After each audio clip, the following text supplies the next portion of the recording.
সলাতে জোরে কেরাত পড়ব না আস্তে? এতদিনের বিতর্ক 7 মিনিটেই সমাপ্ত। কত সুন্দর বয়ান শুনুন কোরআন থেকে। মুবারাকাতুন তাইয়্যিবা। রব্বি আউযু বিকা মিন হামাসাতিশ শায়াতিন ওয়া আউযু বিকা রব্বি আন ইয়াহদুরুন। বিসমিল্লাহির রাহমানির রাহিম। আলহামদুলিল্লাহি ওয়া সালামুন আলা ইবাদিহিল্লাযীনা ইসতাফা। রব্বি জিদনি ইলমা। সম্মানিত শ্রোতা ভাই বোনেরা, সম্মানিত মুসলিম ভাই বোনেরা এবং দর্শক শ্রোতা, আপনাদেরকে আহ্বান জানাচ্ছি আমাদের আজকের আয়োজনে। আজকে আল কোরআনের আলোকে যে প্রশ্নটি এসেছে আমাদের কাছে, তা হচ্ছে আল কোরআন অনুযায়ী সলাৎ প্রতিষ্ঠায়, সলাৎ কায়েমে সূরা বা আয়াত আমরা কোন স্বরে পাঠ করবো, অর্থাৎ সলাতের মধ্যে আমরা সূরা পাঠ করব বা আয়াত পাঠ করব কোন স্বরে, উঁচু স্বরে না নিম্ন স্বরে। এটা নিয়ে আলোচনা অনেক হচ্ছে, এই প্রশ্নটি রয়েছে। অর্থাৎ বর্তমানে আমরা দেখতে পারি যে আমাদের সমাজে সলাৎকে দুটো ভাগে ভাগ করা হয়েছে, যার কোনো প্রমাণ আজও পর্যন্ত কেউ দিতে পারে না, কোনো প্রমাণ নেই। এটা মন গড়াভাবে চালু করেছে। তারা বলে সলাতে সিররি এবং জাহারি। তাদের প্রকাশ্য দেখা যায় বর্তমানে ফজর জোরে পড়ছে, এবং যেটা দুরুকুশ শামসে জোহর এবং তারপর আসর আসিয়া এটা পড়ছে গোপনে সংগোপনে, এবং যে আসিল মাগরিব সেটা 2 জোরে পড়ছে, 1 আস্তে পড়ছে, এশা 2 জোরে 2 আস্তে। এবং ইয়ামুল জুমা, সলাতুল জুমা, এটা আবার তারা বাস্তবায়ন করছে। তারা ওদের সলাৎ পড়া বলা, সলাৎ পড়া না, সলাৎকে প্রতিষ্ঠা করে তারা বলে আকিমুস-সালাহ বলেছেন। সূরা বাকারা 43, আকিমুস-সালাহ, সলাৎকে প্রতিষ্ঠা করো। তাহলে এখানে দেখা যায় গোপনে আর এই যে ভাগটা করলো গোপনে এবং প্রকাশ্যে, যার আজও পর্যন্ত কোনো দলিল কেউ দিতে পারবে, দলিল নাই, এবং পৃথিবীতে কেউ এই দলিল দিতে পারবে না। কারণ আল কোরআন সুস্পষ্ট, কোরআন হচ্ছে কোরআন মুবিন, কিতাব মুবিন, সুস্পষ্ট কিতাব। এখানে সব কিছু আল্লাহ ব্যাখ্যা সহ, বিস্তারিত ব্যাখ্যা সহ উপস্থাপন করেছেন, আল্লাহ তুলে ধরেছেন, আমাদের জন্য শিক্ষা দিয়েছেন। এবং মুহাম্মদ রাসূলুল্লাহ সাল্লাল্লাহু আলাইহি ওয়া সাল্লাম শিক্ষা দিয়েছেন। এজন্য বলেছেন, সাল্লাল্লাহু মুহাম্মদের উপরে অবতীর্ণ করেছেন যে ওয়া কুল্লু শাইইন ফাসসালনাহু তাফসীলা। যেটা সূরা বনী ইসরাঈল, সূরা ইসরার 17 নম্বর সূরা 12 নম্বর আয়াতের শেষাংশ। আমি প্রতিটি বিষয়কে আমি ব্যাখ্যা সহ ব্যাখ্যা করার মতো করেছি। তাহলে আমরা সালাত যখন কায়েম করব, তখন আমরা কী স্বরে ভাবে, কোন স্বরে আমরা আয়াত পাঠ করব, সূরা পাঠ করব, তাহলে অবশ্যই বলেছেন। দেখুন সূরাতুল বনী ইসরাঈল, সূরা ইসরা 17 নম্বর সূরা 110 আল্লাহ এর অর্ডার করেছেন, এর অধ্যাদেশ জারি করেছেন, বিধান দিয়েছেন।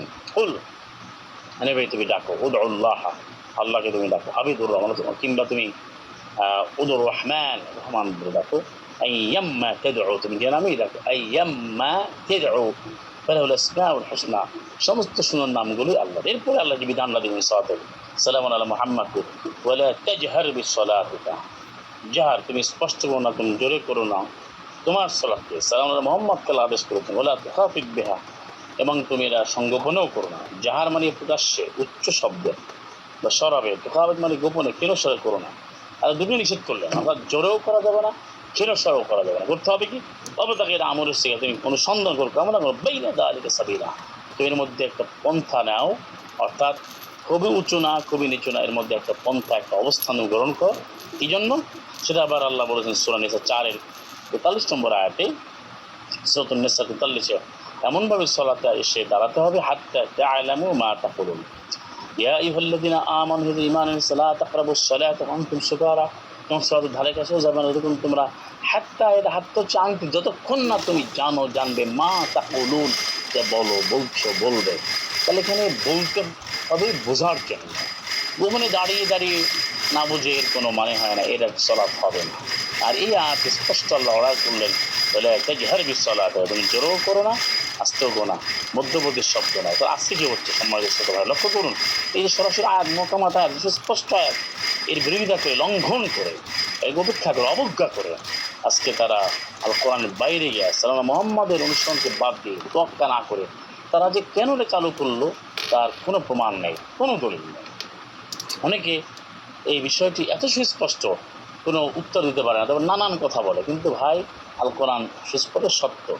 অনেকে এটিকে আবার বিকৃত করার জন্য মাআযাল্লাহ একটা আয়াত তারা তুলে ধরেন না বোঝার কারণে। সেটা হচ্ছে সূরা আল আরাফ ৭ নম্বর সূরার যেটা রয়েছে এখানে ২০৪-এ, ২০৪-এ যেটা আল্লাহ বলছেন ওয়াযকুর রাব্বাকা ফী নাফসিকা, এখানে ওয়াযকুর রাব্বাকা ফী নাফসিকা তাদাররুআন ওয়া খীফা, এবং এখানে বলেছে ওয়াদুনাল জাহরি মিনাল কওলি মিনাল গুদুবি ওয়ালা তাকুন মিনাল গাফিলিন। সূরা আরাফের যেটা ২০৫-এ বলছেন, ২০৪ না, রব্বিক ফিরলি ২০৫-এ, যে ওয়াযকুর রাব্বাকা, তুমি তোমার রবকে তুমি স্মরণ করো তোমার নিজের মধ্যে, তাদাররুআন বিনয়ের সাথে, মানে আবারত হয়ে, এবং খিবা ভীত সন্ত্রস্ত হয়ে, এবং সুস্পষ্ট যেন যার জাহার হবে না কথার মধ্যে, সকাল এবং সন্ধ্যায় তুমি অমনোযোগী গাফিল অন্তর্ভুক্ত হবে না।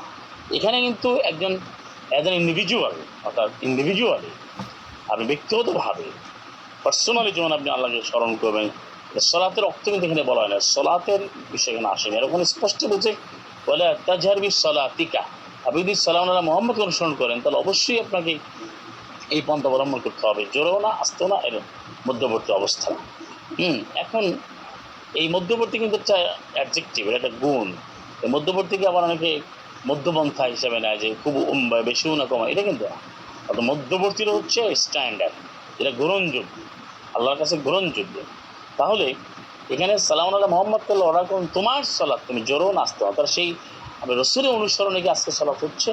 আয়াত পড়ছে একেবারে গোপনে, এভাবে দাঁড়াচ্ছে, চুপ হয়ে আল্লাহু আকবার চুপ হয়ে দাঁড়াচ্ছে, হঠাৎ করে আবার বলছে, আয়াত পড়ছে কি পড়ছে না যায় না, আমার কিছু সময় সে জোরে পড়ছে, এর কোনো দলিল নেই। সুতরাং আয়াত স্পষ্ট। ২০৫-এ যেটা বলছে সূরা আরাফের, এরই হচ্ছে আপনার যে তাসবিহ, আপনার যে ইবাদত ব্যক্তিগত এবং আল্লাহর স্মরণ, সেখানে ভয়ে এবং বিনম্রত হয়ে আল্লাহ আহ্বান করা, আল্লাহকে ডাকার আল্লাহ আদেশ করেছেন। সুতরাং সমাজস্থ ভাই বোন, বিষয়টি স্পষ্ট।